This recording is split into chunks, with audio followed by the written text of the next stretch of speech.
So I think I figured out a lot of the problems my niche is having. So let's just talk about that now.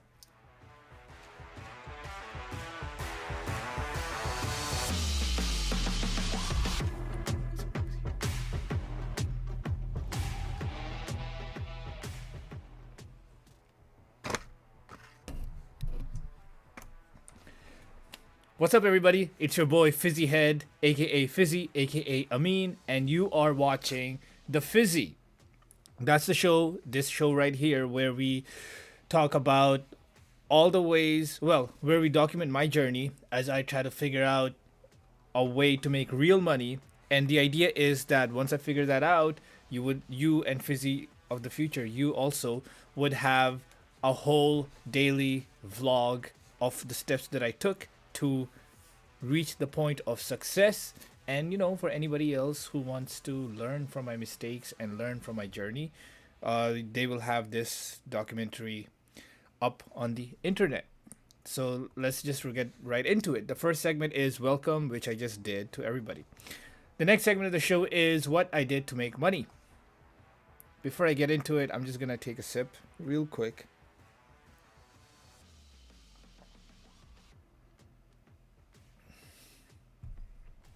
So what I did to make money was I figured out, well, I really thought about it and had to figure out all the problems that I could think that my niche would have.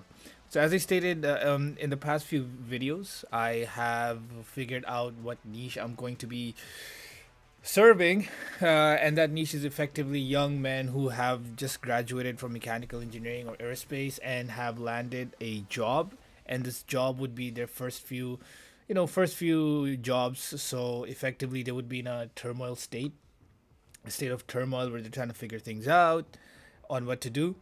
And the service that I would think of providing is time management services, because that's the only thing that I can provide to the market right now, it seems, despite me being an engineer and doing all these businesses in the past, or rather failing at the businesses.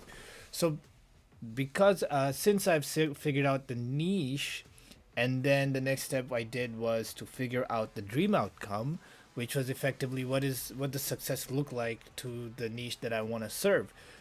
After I figured out the success, this is the past video, the next step for me to do was, and is, I guess, was to figure out what problems my niche would have. So effectively, what I did was I put myself in my niche's shoes, and that wasn't that hard because I can relate to that niche. Like, not too long ago, just recently, I was my exact niche that I want to serve. So because so what I did was I put so what I did was I put myself in the shoes of my niche, and I thought about all the problems that my niche would have related to time management. And what that resulted in was, it really resulted in, I think, 30, yeah, a 30 item, like I listed down 30 points, where 30 problems really that my niche would have slash has. And I just jotted everything down in a couple pages, and I realized that, okay, well, yeah, and I jotted everything down in a couple pages. So I'll just go through those problems real quick right here.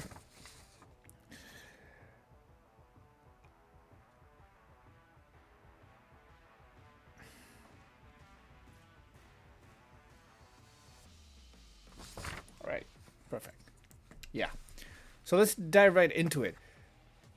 The problems, so I just have the problems listed down over here, right? Because it's just a lot. So the first thing is, basically, when listing out problems for your niche, what I did was I was asking myself effectively the question that what problems with time management would my customer or niche have? And then first of all, I thought of it this way. Again, I'm following Alex Ramos's book over here, right? $100 million offers. So I thought of the problems they would have before they would use my calendar or time management steps, during they're using my calendar, and after they're done using my calendar. And in which situations are they using that calendar? In the situation of like work week, or are they using the time management and calendar skills during the weekend, for example, or if they're using the calendar or time management skills after they have completed their week, and they're kind of trying to resolve, like update their calendar. And then another scenario was, are they trying to manage their time, and learn how to manage the time and figure out their calendar for traveling for work or traveling at any point. And then also another scenario was, are they trying to figure out their time management and calendar skills for a vacation? And what I did was I really separated out these phases of the usage of my services and basically tools, whatever I would provide, and that resulted in me living all the problems and the scenarios that my customer would have. So that was like the baseline of me trying to figure out, thinking from the perspective of my customers, all the issues related to managing their time in a regular work week, during the before the start of a regular work week, during the work week, after the work week, during vacation, and during traveling, all the problems they would face regarding time management and making calendars and stuff. So that was the result of that. Effectively, the problems that so now let's dive right into the problems. So the list of problems that I wrote down was, first of all, I started out with the question, like I said, what are the problems my prospects would face? And I titled it as problems with time management and, creating a calendar, for example. And then I did this before utilizing and creating the calendar, and the problems begin now. What They don't know what it means to plan out a week. Customers, the niche, your prospect doesn't know what it means to plan out a week. It's hard to plan out into the future. I don't know what to plan out or do. The prospect wouldn't know what to plan out or do. I'm just gonna say but that really means a prospect, because that's I was putting myself in the prospect's shoes. So let's just keep it that way. It'll be simple. So the prospect would think before creating the calendar. This is what they would think. What the fuck does it mean to plan out a week? It's hard to plan out into the future. I don't know what to plan out or do. I don't know anyone who does time management. Time management is a scam. Time management will just be the worst. Time management is shit, and it looks shit physically. Time management is shit mentally. It's hard to implement. Creating a calendar is hard, confusing, and I won't like it. Creating a calendar and time management will take too much time. Cre- uh, Creating a calendar and time management is expensive. I will not be able to create a calendar and manage my time forever because my family needs will get in the way. That's straight up from Alex Ramosi's book. This one right here, and like the past couple, I think I don't remember, but yeah, this one for sure. I don't know how. I don't know how. I don't know how to, and I don't have the experience of creating the process of the calendar and managing my time. I don't know anyone who can consistently give me or create a calendar for me and manage my time. I'm not I'm not born into creating a calendar and managing my time. I don't have those skills innately. I don't have access to, and I don't have the assets, and I don't have a platform, and I don't have the skills to create a calendar and manage my time. I don't have the reputation and the brand to create a calendar and manage my time. I don't know I don't know or have the people with whom I can create my calendar and manage my time. I don't know what I don't know, which is a big one. I don't have enough items, actions, or things or people that would require me to create a calendar and manage my time. Effectively, I don't have enough volume that requires me to manage my time. I don't know how to. I don't know, or I don't trust someone who's honest and would tell me and teach me in how to create a calendar and manage my time. I don't know anyone who has created a calendar and done time management. I think I said that before already, but that's okay. I don't have anyone with whom I can talk about creating a calendar and manage my time. I suppose a little consulting thing. Um, it's boring. Managing my time and creating a calendar is boring. I don't have the attention span for creating a calendar and managing my time. the calendar I create is not valuable and it'll be useless. I don't know the specific purpose and the streamlined quote unquote or the pathway where I can learn how to, or the pathway to create the calendar and manage my time. I don't know the definition of time management and calendar in order for me to create. I don't know. I don't know the social media and the systems on which to create the calendar and manage my time. And this is also related to the tools. I don't know the tools. I don't know how many repetitions and calendar and time management intervals I'll need to get good at it.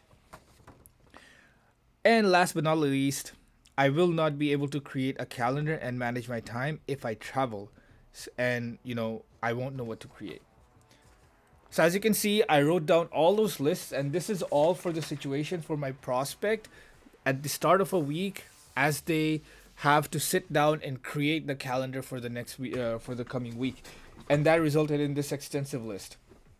Now, I did this same list. As you can see, it's 2 page long, lots of writing and all that stuff. I I have this list. Obviously, as you could tell, it's extensive, and I have, you know, you know what? I'm rambling on. Give me a sec.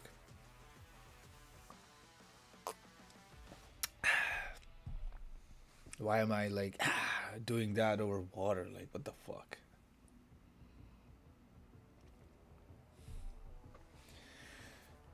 So all these 30 issues were for a person who is sitting down, who has never done time management and is sitting down at the start of the week, and they are thinking to themselves like, what the fuck? I have to create my calendar and my time. I have to manage my time for the coming week, and what the fuck? Like, I don't know what to do. And this is the person that's sitting there, and this is the stage.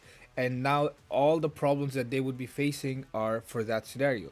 I did the same for a person who is in the middle of the week. And now, since they're in the middle of the week, they have already created their calendar. Now they're managing their time as the week passes or is going by. And there's a whole set of problems for that scenario. And then there's another scenario where the week has ended, so the week's done, and now the person is sitting at the end of the week looking back at how they spent their week and how they managed their time in the calendar. And in that situation, all the problems that they would come across feel, and these three scenarios I mentioned is just for a regular work week for someone who's working a job, because in my niche the young adult would be, doing a job or an internship or whatever. So in those three scenarios affect that. Then there's another few pages for the young adult who is having to plan for a vacation. So now they're at the beginning of the vacation and they have to plan and manage their time, how they can do that. And there's a whole all the problems that they would come across with that. And then there's another scenario for and then there's another scenario for someone who's traveling, like just traveling for work or maybe traveling for vacation, anything, just traveling. So I did all of that, and that resulted in a stack of papers, like I don't know how thick, and with quite a bit of problems. Like I don't know how many problems these are. These are like 30, so I guess I have like 100 to like 130 problems that I have identified that my niche would have in multiple scenarios. So that's the result of that, those number of problems. And that is what I did to make money. Effectively, what I did to make money was to sum it all up. I identified and listed all the problems that I could think that my niche would have. The next segment of the show is,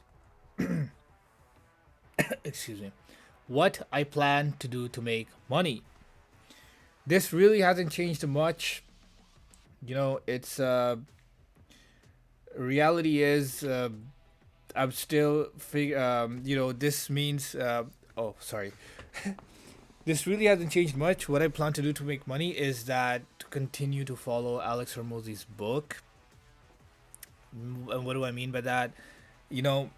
So far I have identified my niche. Well, more like created my niche. I thought about it. I still have to confirm if it exists or not through the marketing down the road. But for now, I have identified a niche. I have selected a niche, and then and that niche was, as I said, young adults and all that stuff. The next step was to identify the dream outcomes. And in the past, I think in the past or the one before that, that video, I have I wrote down all the dream outcomes and the success, what success looks like for my niche as they use my services or whatever, my skills, I suppose, after like what I can provide of value to them. So what success looks like. And then the next step was for me to identify all the problems that my niche would have as they use my services, either before or after, all those problems that they would have. Then the next step after that is slash was for me to identify, I think, solutions or something. I'll talk about that in future videos. And then after that, the next step is, I think, to identify how I can deliver those solutions. So yeah, and then after that is the marketing and stuff. So basically, what I have with how I plan to make money is to continue following Alex Hormozi's book on and keep working on creating offers. And what that's gonna result in is I will have an offer. I believe I would have an offer by the end of, I don't know when. But yeah, I should have an offer as I follow Alex Herbozi's book. The next segment of the show is next video improvement. So I'll just keep this one quick. Next previous video, well, before going into next video, we'll talk about previous video improvement, and that is for us to use this 2 minute sand timer clock thing. I always forget what they're called. And the next video improvement is honestly for us to start looking for an editor. I think we are getting to a point where we have made over 50 videos, right? I think yeah, 100% over 50 videos. And now we are also talking, so practicing the art of talking and delivering points concisely. And we're at a point, I feel, that in order for me to focus on the content and the creation of what I want to deliver and what I want to talk about, I can do that. And for me to now, in order for me to output better videos, I need an editor who can start off with doing, at least the small tasks, which are, I don't know what. I mean, I have a list of items that I would like them to do, but just start small, and from there, hopefully, the editor and I can work together and figure out ways to, from there on, the editor and I can hopefully work together and figure out how we can make these videos better, and he can take the editing. So basically what was going to happen is me and the editor would get together, and then we would work out how to make these videos better, and he would then take on the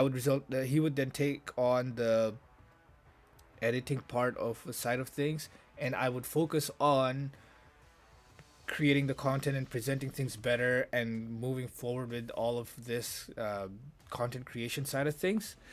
And that would result in better videos for you, Fizzy of the future. Better videos. So the teamwork between me and the video editor would result in us outputting better videos, so that you would have a better time watching these videos. Again, this is all about improving, right? So to sum it up, the next video improvement is to start looking for an editor and just find myself an editor. The next section of the show is one good thing about myself. Well, the thing is, Fizzy, we are nobody, right? At least right now, we're nobody. And we're using this nobody status to our advantage to the max, because what's happening is, because we're nobody, no one listens to us right now, and we can say whatever the fuck it is that we want, And because no one sees us, we can make as many mistakes as we want and improve from those mistakes. And that is freedom without any consequences. That's freedom. And I fucking love this freedom. So one good thing about ourselves is that we are nobody, and we enjoy the freedom that comes with that status of being nobody right now. As we become bigger, as we become more successful, I know this freedom will take a different form, and we will cross that bridge when we get there. It's not like I'm sad or angry about that. It's just a different form of freedom. So yeah, that's the good. So to sum it up, the good thing about myself is that we are nobody, and we enjoy the freedom that comes with being nobody. The next segment of the show is Who is Fizzy?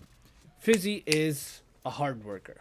That's who we are, that's who I am, and that's who you are, Fizzy. Fizzy of the future. The next segment of the show is software. All we're going to talk about is Spotify, and that's about it. The next segment of the show is questions and answers. There are no questions, so there are no answers. The next segment of the show is remarks, and I really don't have much remarks. I really don't have much remarks. Yeah, I guess I have one remark. So let me just put it right here. My remark is related to sleeping.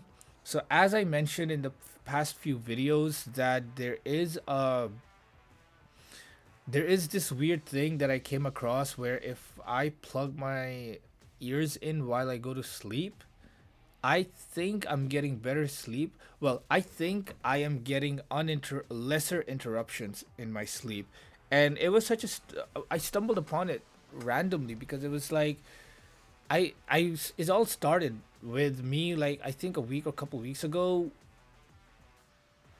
trying to think, and then I always have my headphones on anyway. But then I came across this thing of like, what if I plug my ears in, and then I tried it, and then after I also found out Alex Ramozi's video. Some weirdly enough, he said he talks about putting your earplugs in and then putting headphones on, and I tried that, and I tried that in daytime, and that helped me think so much, and my productivity just fucking shot through the roof, and I fucking loved it. Then what I thought of was, let me see if I can go to sleep with this, because the effect that it was having on me during daytime, I was like, let me just think and lay down in bed. And that just evolved into, and as I did that, I realized that when I would put earplugs in and then go to bed, when I would just lay down, would fall asleep. Not fall asleep, but like I would think louder, and that's better. And what that resulted in was lesser interruption. And so then what I tried to do was, I was like, let me see if I can go to sleep with these earbuds on. And then I also came across these old sleep earbuds and everything. So that was the whole thing. So then I've been trying it, and honestly, like in the past few days, what I've been doing is I've been going to sleep with earbuds in, and I've been waking up energetic as fuck. This happened 2 times confirmed. And I also have identified potential sound. So yeah, I also identified potential sounds that would happen during my sleep, which I couldn't identify if I did have earplugs in before. So, so what all of that is resulting in is, because I have put earplugs in, I think I'm getting better sleep, because I have confirmed 2 times at least in the past like 4 or 5 days. 5 days, let's say 5 days. 2 times of me putting earplugs in, I have gotten so much better sleep. The other times I didn't put earplugs in, like I think once, one other time I did. So now I want to test it like a few days more, and if I get better sleep, like uninterrupted sleep, which is better sleep, because I put earplugs in, then I'll just buy sleep earplugs, and that would really help me out with the sleep, or with just going to bed, having uninterrupted sleep, and then waking the fuck up feeling energetic. That's the only remark I have. And with that being said, thank you for watching. The goal of putting out more than one video a day is definitely nice. I'm aiming to put out 3 videos at least a day, but right now I seem to be doing two, and simply because I also have to get work done. Man, I have to like focus on making money too. So if I put 3 videos out, that's like putting a video out every like 4 hours. And the thing is, like, that's like saying I put a video and then I put 4 hours of work, and then I put a video, then I put 4 hours of work, then I put a video, and then I go to sleep or whatever. Like I do more work, and that just has too many interruptions.